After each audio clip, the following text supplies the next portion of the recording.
The controversial I-77 South toll lane project, once considered dead, could get a jump start. Members of the Charlotte Regional Transportation Planning Organization will vote again in a couple of months on whether to reinstate their support of the project.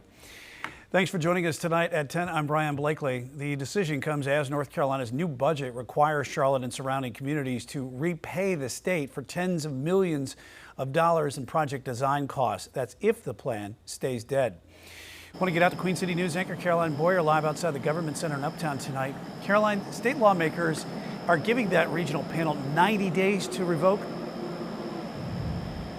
Brian, that revote is going to happen at the board's September 23rd meeting, and all eyes will be on Charlotte and if its leaders will change their minds and vote to support this project.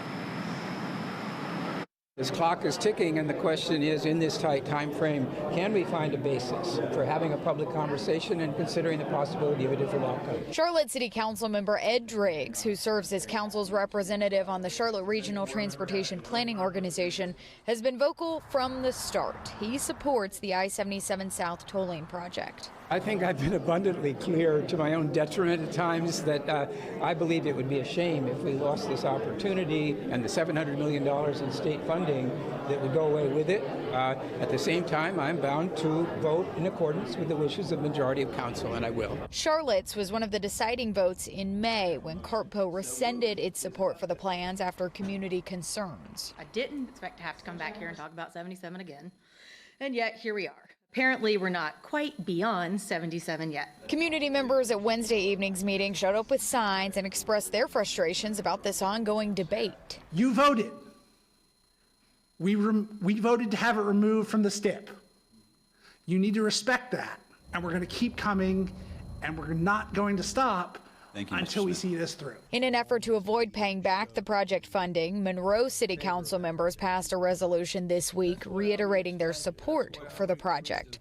Some CartPo board members took time to explicitly state their stances Wednesday night. June 15th, Cornelius Town Board meeting, our board voted in support of the I-77 P3 moving forward in the South.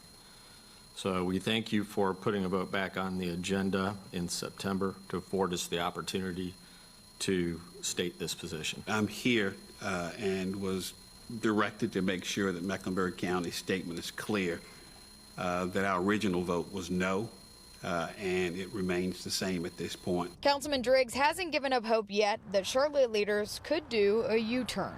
The stakes are very high here. I personally have made the point that I think it's critical that we do something on I-77, so we don't want to abandon the project lightly. And I would say that there are conversations going on to see whether the opponents of the project can agree to a process that would allow the project to move forward and not lock in something that they really won't accept.